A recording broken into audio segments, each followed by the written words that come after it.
हमारे विभिन्न ज्ञानवर्धक कार्यक्रम देखने के लिए आप हमें अभी सब्सक्राइब करें, बेल आइकन को प्रेस करें ताकि आप देख सकें हमारा कार्यक्रम सबसे पहले। और अधिक जानकारी के लिए फेसबुक पेज को लाइक करना न भूलें। जय माँ इंद्राक्षी। इंद्राक्षी धाम में दर्शकों आप सभी का हम हार्दिक स्वागत करते हैं। आज के दिन जिन जातकों का जन्म दिवस है, मैरिज एनिवर्सरी है, उन सभी को हमारी तरफ से बहुत बहुत शुभकामनाएं। आज हम चंद्रमा से संबंधित कुछ उपाय आपको बताएंगे। ऐसे बहुत साधक हैं जो मानसिक तौर पे बहुत विचलित रहते हैं। कई बार बहुत लोगों को मानसिक बेचैनी लगी रहती है, नींद नहीं आती, हर समय मनोमस्तिष्क में अशांति कौंधती रहती है। किसी के चंद्रमा कमजोर हैं तो किसी का बच्चा पढ़ कर नहीं देता है, किसी के बालक संतान कहना नहीं मानते हैं। कुंडली दिखाई जाती है तो कुंडली में चंद्र ग्रहण दोष होता है। राहु और चंद्रमा जब एक साथ बैठते हैं तो ये चंद्र ग्रहण दोष बन जाता है। ऐसे ही चंद्रमा के साथ केतु के बैठने से भी योग बनता है। चंद्रमा वृश्चिक राशि के हों, नीच राशि के हों तो भी चंद्रमा बहुत कमजोर होते हैं। किसी व्यक्ति का लग्न बहुत कमजोर हो और किसी व्यक्ति का पराक्रम भाव, तृतीय भाव बहुत कमजोर हो और ऊपर से उसके चंद्रमा भी लुंज पुंज हो, वो व्यक्ति हमेशा बेचैन रहेगा। कई बार हमने ऐसे भी लोग देखे हैं जो खुशियों में भी गम मनाते हैं। मानो प्रसन्नता उनसे मीलों दूर रहती हो, मानो वो खुश रहना जानते ही ना हो। हंसी मानो न जाने कब हंसे हों, है ना। तो कहने का भाव यही है कि भगवान सबको खुशी दे, सबको खुशियां नसीब हों, सबके चेहरे के ऊपर लावण्यता आए, मुस्कुराहट आए, आपके घर में शुभ मंगल कार्य बने। वैदिक ज्योतिष के हिसाब से, शास्त्रों के हिसाब से, सनातन धर्म के हिसाब से हमारे शास्त्रकारों ने, हमारे ऋषियों ने हमें नाना भांति के उपाय बताए हैं। आइए आज हम आपको उन्हीं उपायों में से कुछ बताएंगे, आप लोग नोट कीजिएगा। पहले आज का पंचांग देख लेते हैं। महीना तो गया 31 जुलाई, दिन शनिवार, कृष्ण पक्ष, श्रावण मास, संवत 2078, तिथि सुबह 5:42 तक सप्तमी है, उसके बाद अष्टमी। अब फिलहाल जब हमारा कार्यक्रम आप देख रहे हैं, अष्टमी लग चुकी है। नक्षत्र अश्विनी, जन्मे जातक गणमूल नक्षत्र की श्रेणी में होंगे। राहु काल 9 से 10:30, दिशा सूल पूर्वा दिशा। हमने चंद्रमा के ऊपर और भी नाना भांति के विशेषांक बनाए हैं, बहुत बनाए हैं, लेकिन सावन है, लालच आ जाता कि आप हमारे बहुत कीमती बहुमूल्य हीरे हैं, आप बहुत कीमती हैं, इसीलिए सावन का महीना खाली न जाए, हम कुछ ना कुछ करें। शॉर्टली बता रहा हूँ, जिन लोगों के चंद्रमा कमजोर हों, बच्चों का पढ़ाई में मन न लगता हो, कहना न मानते हों, अशांति आपके मन में व्याप्त रहती है, शांति मानो मीलों दूर आपसे चली गई है, घर में हर समय अजीब सा माहौल क्रिएट रहता हो, छोटे बड़े हमेशा खिन्न रहते हों, बात बात पर मनमुटाव की स्थिति, बात बात पर तनातनी और मानसिक विद्रोह पैदा होता हो, ऐसी स्थिति में सबके चंद्रमा अच्छे होने चाहिए, सबकी विचारधारा पावन कोमल सलिल होनी चाहिए। क्या किया जाए? एक मंत्र है भगवान शिव का, ओम याते रुद्रा शिवा। सुन लें, ओम याते रुद्रा शिवा। एक कटोरी में थोड़ा जल रख लें, उस जल में 5 चम्मच नमः शिवाय बोलते हुए गंगा जल मिला लें। अब तो गंगा जल बाजारों में भी मिल जाता है, वो बात अलग है कि वो टूटी के जल का, टूटी का पानी है या कहाँ से बेचारों ने लाए हैं, वो भगवान जाने, लेकिन बाजारों में दुकानों पे गंगा जल अब मिल जाता है। अब ले आइए, अब जैसा भी है, नहीं तो बढ़िया तो वही है कि गंगा जी से ही आप गंगा जल किसी से मंगवावें या लावें तो ज़्यादा अच्छा रहता। और या फिर आपके आसपास गोमती, गोदावरी कोई ऐसी हो तो उनका भी आप जल ले सकते हैं, पवित्र है। 5 चम्मच जल नमः शिवाय ओम नमः शिवाय बोलते हुए उसमें मिक्स कर लें, मिला लें और उसी जल में रविवार को छोड़ करके 1-2 पत्ते तुलसी के मिला लें, बैठ जाएं। ओम याते रुद्रा शिवा, इस महामंत्र की 11 माला भगवान शिव आशुतोष का ध्यान करते हुए आप जपें। जब 11 माला आपकी पूर्ण हो जाएं, आपकी जो और भी दैनिक साधनाएं आप करते हैं उनको आप करें। करने के उपरांत जब आप आरती पूजा करके उठें, चरणामृत स्वरूप यही जल सबको पीने के लिए थोड़ा थोड़ा दे दिया करें। 40 दिन का यह नियम बना लें। और आपके घर में शायद कुछ ऐसे भी लोग हो सकते हैं, माफ़ कीजिएगा, कि वो जल भी ग्रहण ना करें। आज हमने बच्चों को बहुत पढ़ा दिया है, वो चरणामृत लेते हुए भी ये सोचते हैं कि क्या मम्मी, क्या पापा, क्या दादा, क्या काकू आप ये अंधविश्वास कर रहे हैं। बियर उनको 1 क्विंटल पिला लीजिए, कोई दिक्कत नहीं है, वो पानी पी जाएंगे ये, लेकिन चरणामृत देंगे तो अंधविश्वास पैदा हो जाता है। आज कहीं कहीं की पढ़ाई भी ऐसी हो चुकी है कि धर्म से बच्चों को नास्तिक बना दिया जाता है। हम अपने बच्चों को बचपन से ही, हम में भी गलती बहुत लोगों में होती है कि हम उन्हें धार्मिक संस्कार नहीं दे पाते। बचपन में तो हम ही कहते रहते हैं, ये कहाँ मंदिर जाएगा, इसके पास कहाँ समय है, बच्चा है, ये कहाँ पूजा करेगा। ऐसा करते करते जब वो बच्चा एक दिन हमें आंखें दिखाने लगता है ना, तब समझ में आता है कि ये बच्चा नहीं रहा। तो भैया, जब तक आपको ये समझ में आए कि ये बच्चा नहीं रहा, उससे पहले पहले उस बच्चे को भगवान का पाठ पढ़ाना सिखा दें। हर धर्म की बात देख लीजिएगा आप, मैं यहाँ नाम नहीं लूँगा किसी भी उसका, लेकिन सभी धर्मों के बच्चे अपने अपने धर्म में कितने घुले मिले होते हैं, जन्म से ही अपने धर्म को कितना फॉलो करते हैं।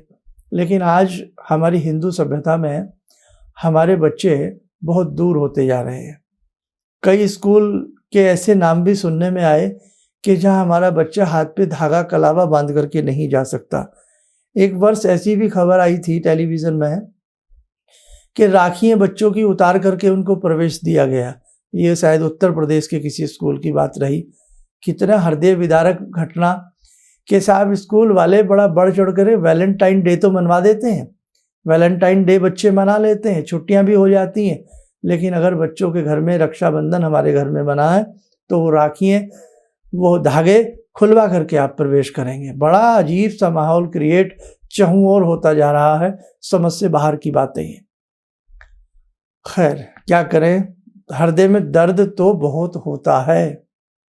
ऐसे ऐसे स्कूल हैं कि साहब बच्चा गले में ये नहीं पहनेगा। अरे बच्चा अंदर पहने हुए है, आपको दिखा थोड़ी रहा है बच्चा, ऊपर से तो आप टाई कस देते हैं उसको, तो आपको अंदर क्या दिख रहा है। मतलब बच्चे के अंदर भी बच्चा ना कुछ पहने और उसके हृदय में भी धर्म की भावनाएं ना रहे, ऐसी ऐसी शिक्षा हमें दी जा रही है आज। बहुत सोचने की बात है, बहुत ही सोचने की बात है मेरे साधकों। इसीलिए कोई स्कूल आपके बच्चों को धर्म की शिक्षा नहीं दे पाएगा। आप अपने बच्चों को स्वयं अपने ज्ञान की, अपने धर्म की, अपने भगवान की शिक्षा देना प्रारंभ करिएगा। आपको मेरी बातें शायद बहुत लोगों को चुभती हों, कटु लगती हों, लेकिन मैं आपको मैं क्या बताऊं, आपको सब मालूम है, आप बहुत समझदार हैं। क्या किया जाए, वो जो जल आपने चरणामृत बनाया, उस चरणामृत को देखो कहाँ से बात चली थी, कहाँ पे आ गई।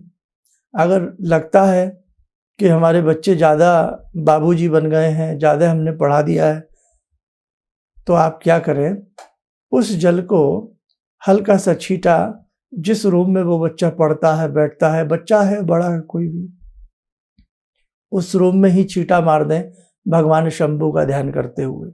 इस बात का ध्यान रखें। हमने एक बार एक कविता लिखी थी कि जो अनपढ़ माँ अपने बच्चे का बस्ता लगाती थी, जो अनपढ़ माँ अपने बच्चे का बस्ता लगाती थी, किताबें सजाती थी, जब तुम्हें यह भी मालूम नहीं था कि तुम्हें किताबें क्या लेके जानी है। आज तुम्हें कौन सी पुस्तकें पढ़नी है, वही माँ तुम्हारी, जो एक अक्षर भी ना पढ़ी हो, वही माँ तुम्हारी सारी पुस्तकें व्यवस्थित करके तुम्हारा बस्ता लगाती थी। आज तुम जरा सा क्या पढ़ लिए कि वही माँ आज अनपढ़ हो गई। लिखा था, बड़ा हृदय दुखा था जब हमने इसको लिखा था।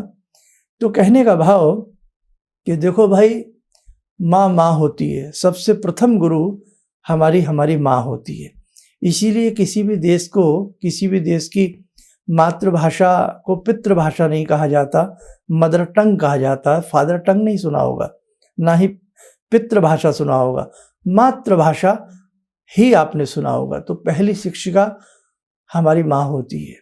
इसलिए बच्चों, आप कितना भी पढ़ें, आप कितना भी लिखें, आप कितना भी बड़ा बन जाएं, लेकिन कभी भी अपनी माँ से बड़े बनने का प्रयास मत करना।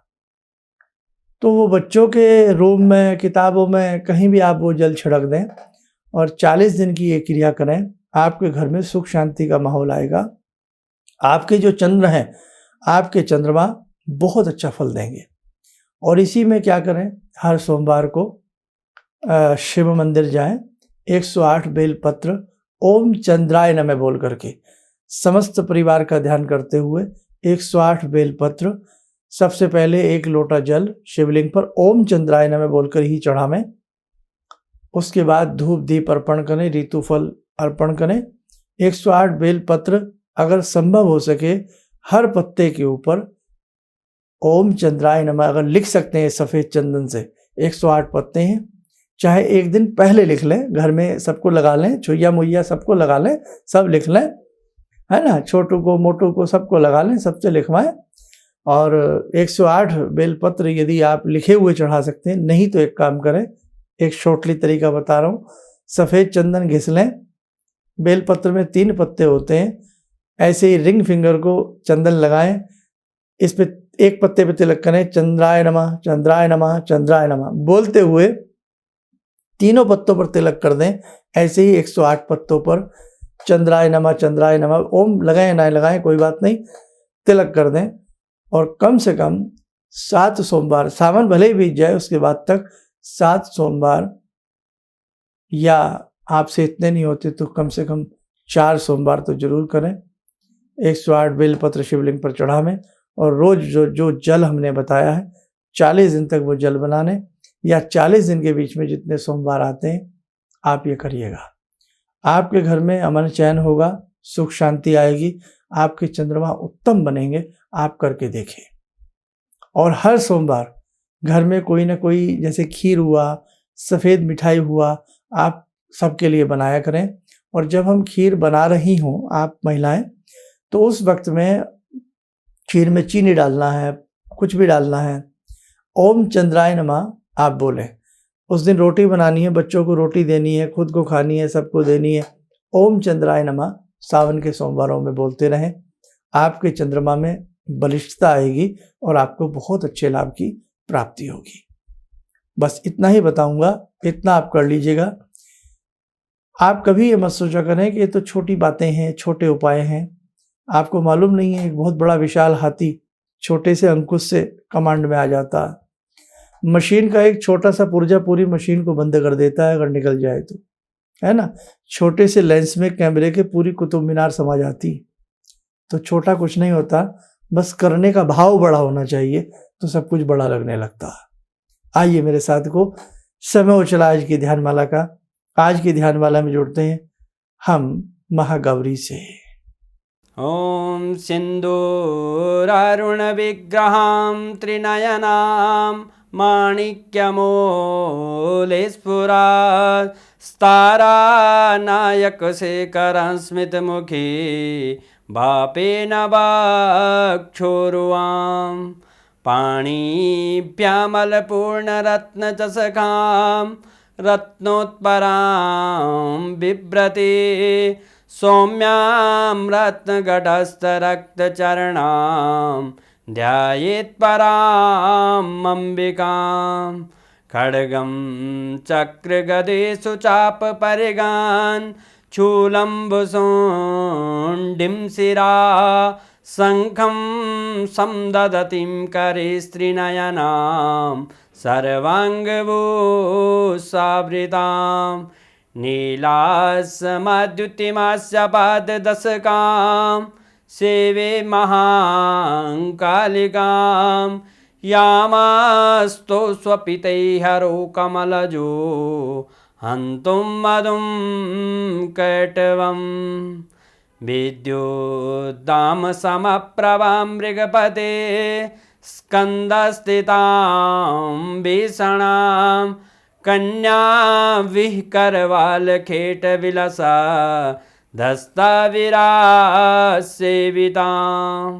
हस्तैश्चक्रगदाशिखेटविशिखां चापं गुणं तर्जनीं विप्राणामलिलात्मिकां शशिधरां दुर्गां त्रिनेत्रां भजे। कवच बना लें, ध्यान करें, भगवती की कृपा हम सबके ऊपर बरस रही है।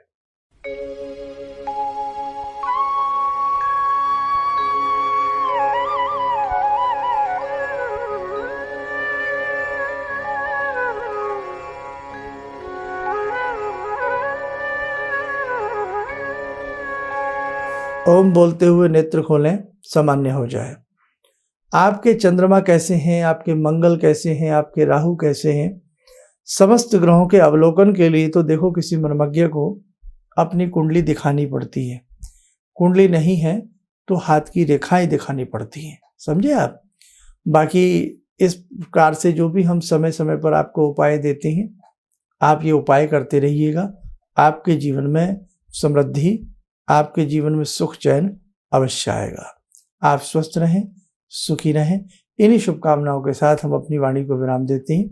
जय मां इंद्राक्षी। पहली बार मैं इस आयोजन में आया, गुरु जी को सुना, बहुत अच्छा लगा। और यहाँ जो सबसे अच्छी चीज़ हमें लगी कि आज हमारे बच्चों में संस्कार का पतन हो रहा है। लोगों का गुस्सा बहुत ज़्यादा बढ़ रहा है और अंदर की जो समझ शक्ति है वो इतनी घट रही है, जिस कारण पारिवारिक क्लेश, सामाजिक क्लेश, ये जो अशांति की वजह से ये सारी चीज़ें फैल रही है। गुरु जी के द्वारा दिए गए प्रवचन, उनका ज्ञान, उनका तरीका और हमारा जो पौराणिक संस्कार है, ये सब हमें इन सारे गुणों से लवरेज करता है। और मैं आशा करता हूँ कि धीरे धीरे अगर इन चीज़ों से जैसे जैसे लोग जुड़ते जाएंगे, मानसिक शांति, पारिवारिक शांति, सामाजिक शांति और एक धरती पे जो स्वर्ग कहते हैं वो कल के समय में आ सकता है। हमें बस एक दिन के प्रवचन में ये पूरा भरोसा हो गया। किसी भी समस्या के समाधान के लिए मिले प्रसिद्ध हस्तरेखा एवं वास्तु विशेषज्ञ प्रोफेसर धर्मेंद्र शर्मा जी से। नोट: शिविर में भाग लेने हेतु एवं व्यक्तिगत रूप से मिलने के लिए कॉल करने का समय सुबह 10 बजे से शाम 6 बजे तक। हमारे विभिन्न ज्ञानवर्धक कार्यक्रम देखने के लिए आप हमें अभी सब्सक्राइब करें, बेल आइकन को प्रेस करें ताकि आप देख सकें हमारा कार्यक्रम सबसे पहले। और अधिक जानकारी के लिए फेसबुक पेज को लाइक करना न भूलें।